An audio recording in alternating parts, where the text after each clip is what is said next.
Hello, everybody, and welcome to another edition of the First Pitch Podcast on Pitcher List. My name is Trevor Hooth. We got news, we got baseball, we got stuff. So, what do you say we just jump right in? Starting, of course, with the news. Over the last couple podcasts, I have talked about how Paul Blackburn was supposed to join the Mets bullpen upon returning from injury, but instead he has been designated for assignment by the Mets. This is the move that makes room for Nolan McLean to make his MLB debut. So McLean is going to debut as part of the Mets roster. Paul Blackburn has been DFA'd and will now hit waivers and potentially be joining another team. So again, he won't be joining the bullpen. That is what the thought was, or what was being reported over the last few days. That's not what's going to happen. Max Muncy, Dodgers version, lands on the IL with an oblique strain. He'll be replaced by Buddy Kennedy. Kennedy was just claimed off waivers from Toronto, and instead of going to AAA, anything like that, he will join the big league roster. Julian Fernandez has been DFA'd to make room on their 40-man. Kennedy is not likely to get much playing time. He'll be more of a bench infield role, but he does benefit because he gets to be on the Dodgers roster, as Max Muncy is going to be out for a little bit with an oblique strain. Michael King pitched a few games back from the IL, went back on the IL, this time with a knee issue. He had an MRI, and the MRI showed no structural damage, so the belief is that he will be able to return from the IL when first eligible. He was retroactive to August 11th, and he's on the 15-day IL, so he should be out for just a couple of weeks. And assuming things feel good for him, shouldn't really need a rehab assignment or anything. So Michael King, good news on him, should be out just a couple of weeks and be able to come back when first eligible. Moving on to the Athletics, Jared Schuster, who was recently DFA'd by the White Sox, has been claimed by the Athletics and sent directly to AAA. A's aren't really in contention, so he may see some big league time if they feel that he can help them in any way. They've tried a former first-round Braves pick from Wake Forest before. It didn't work out, that, of course, being Ryan Cusick, but this is Jared Schuster, a different pitcher. We'll see what happens there. Once again, claimed after being put on waivers by the White Sox. In order to make room, Gio Urshela has been DFA'd by the Athletics.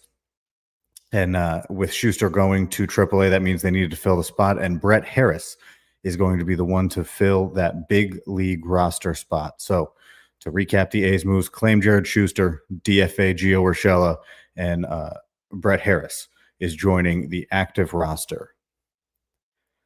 Speaking of the White Sox, Chase Meadroth has been activated from the IL, and to make room, they DFA'd Jacob Amaya. This is the second time this year that they've DFA'd Jacob Amaya, who was hitting like 106, somewhere in that neighborhood in his big league opportunity. So he's definitely struggled at the big league level. And now they have Meadroth back, who was in spurts been very good. Long term, he's probably just like a utility guy on a winning team. But for the White Sox, he's getting plenty of run, really good contact skills, and he is back from his injury. There's officially a name to Josh Hader's injury. He was, placed on the IL, and it was said that it was going to be for a while, but I hadn't actually seen, I reported until today, really, that what the injury was. And it is a shoulder capsule sprain. Not sure if it's going to require surgery or not. If it does, Hader could be out for quite a long time. Some of the other pitchers who have dealt with a similar injury, Brandon Woodruff, who missed a long time and is just fairly recently back from that being repaired for him. JP France also underwent this injury. So for pitchers, it is not a very good one. If it does require surgery, he could be out for a while. This is the first time that Josh Hader has been placed on the IL in his big league career, and it is, it's a doozy, to say the least. Chase Burns has been placed on the 10-day IL with a flexor strain for the Reds.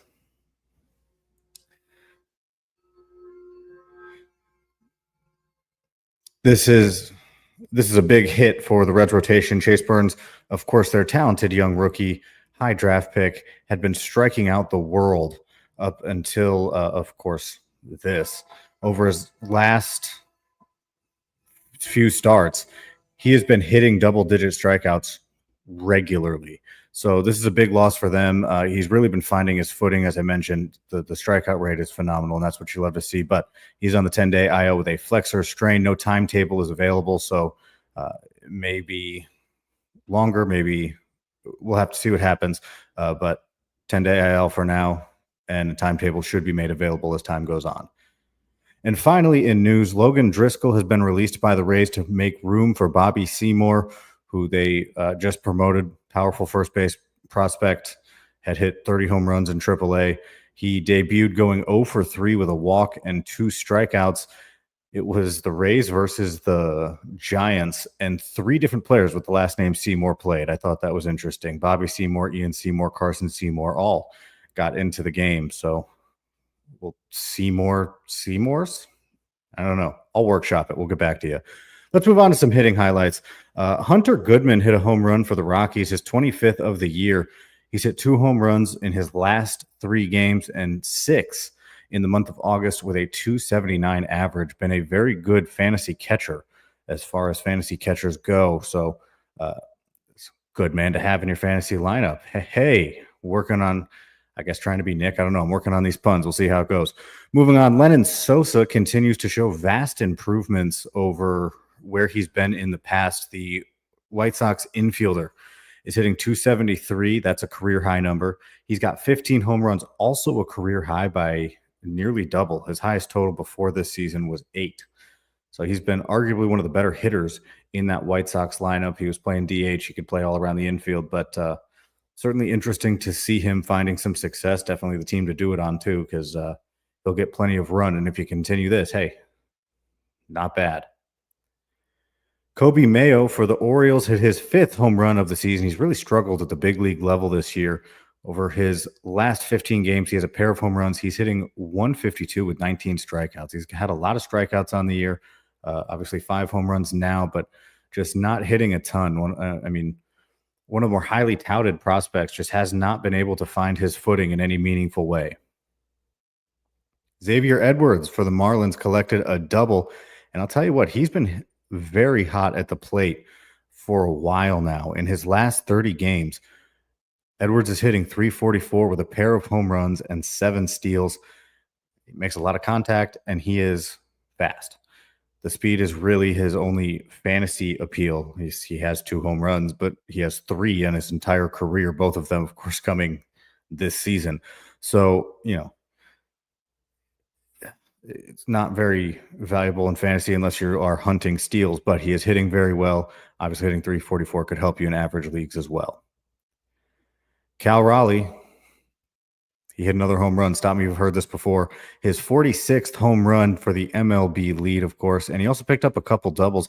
It's a welcome sight. He has not been hitting great lately. He's hitting 158 over his last 15 games, but over his last 7, he's hitting 231 with 4 home runs. So maybe picking things up a little bit. Good to see the power still there. Another one who's been just a great fantasy catcher if you've had him this year. Francisco Lindor hit a pair of home runs, collected 4 RBIs. He has 24 homers and is hitting 253 on the season.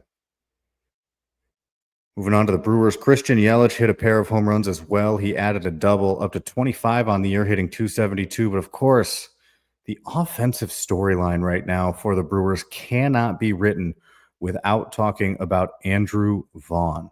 He hit another home run. It's his 14th of the year. He had 2 hits in the game, and since joining Milwaukee, he has been a man on a mission. He's just been fantastic, looking more and more like the guy everybody thought was going to emerge for the White Sox when he was a first base prospect.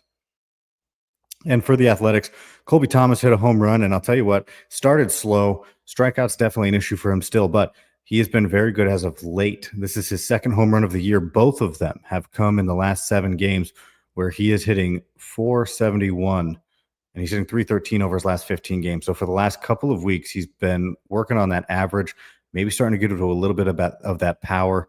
He can be a decent power speed combo if he's going to hit enough. And that's kind of been the question mark. But lately, he definitely has been hitting enough and hits 2 career home runs again, both of them coming very recently. So Colby Thomas hitting pretty well as of late.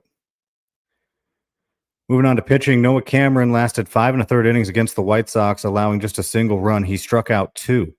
His last 7 games have resulted in a 2.36 ERA with 35 strikeouts and 9 walks in 42 innings. And not bad.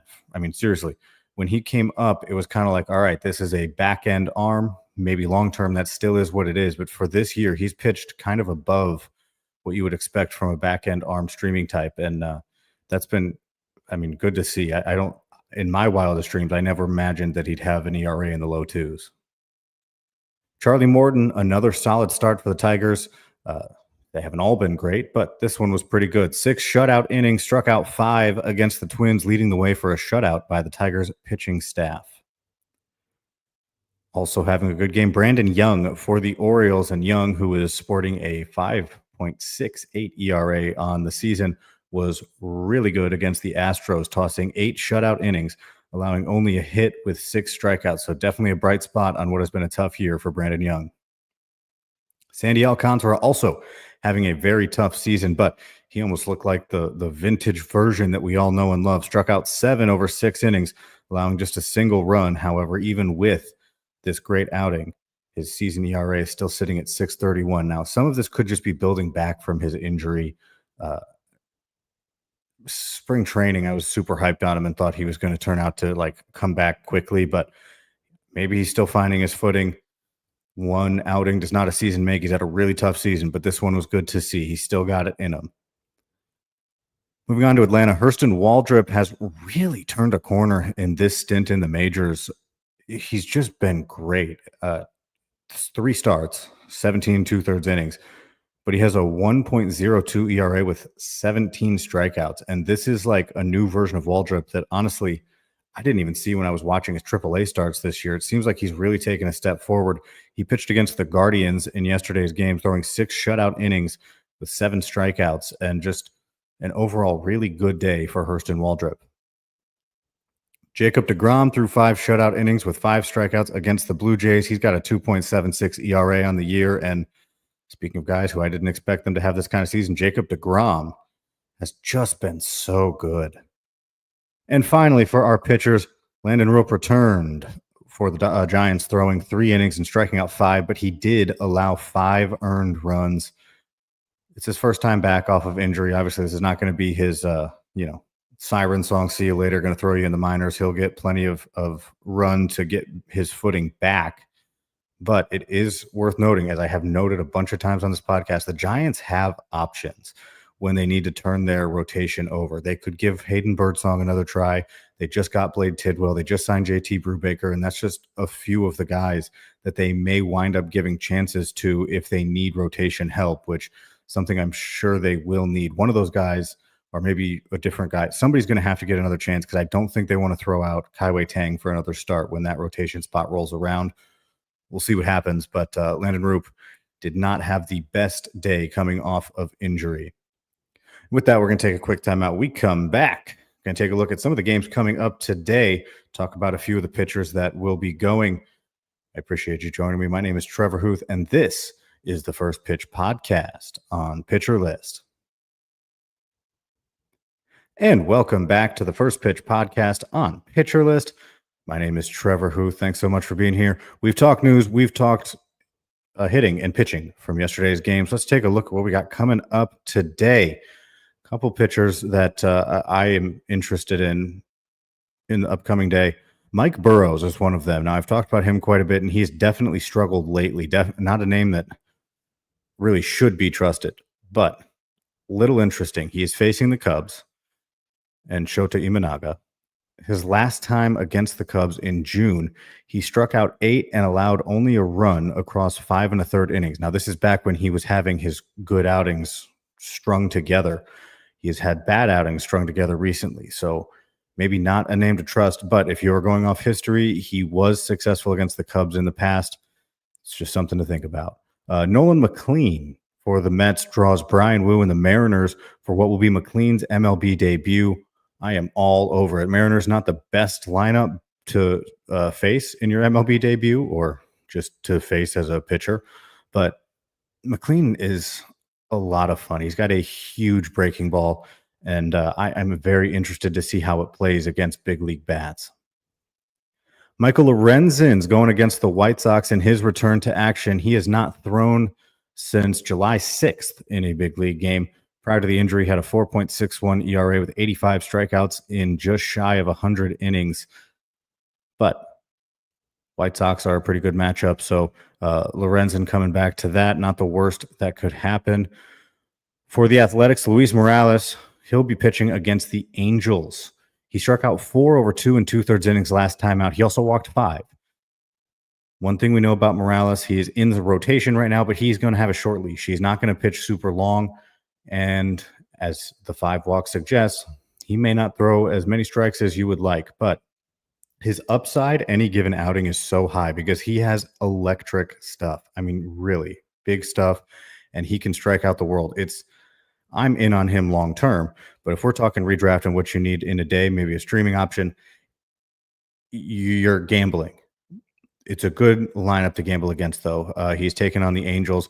I like the matchup, and I love the upside in the arm. Again, it depends on how much length he can get. History says not that much, but he could be able to help add some strikeouts to your total if you're desperate for arms. And finally, the matchup of the day, Padres versus Dodgers, a division matchup atop that NL West. Dylan Cease versus Blake Snell. I'm not the biggest Dylan Cease guy personally, but he obviously is a very good pitcher when he's on, and Blake Snell's been great since coming back from injury. So if you're just looking to watch, that's going to be a fun one. I'll definitely have it on my TV, assuming that, I can. But that should be a fun one. That's my matchup of the day, Cease versus Snell. And with that, I will see you guys tomorrow. I appreciate you joining me. This has been another edition of the First Pitch Podcast on Pitcher List.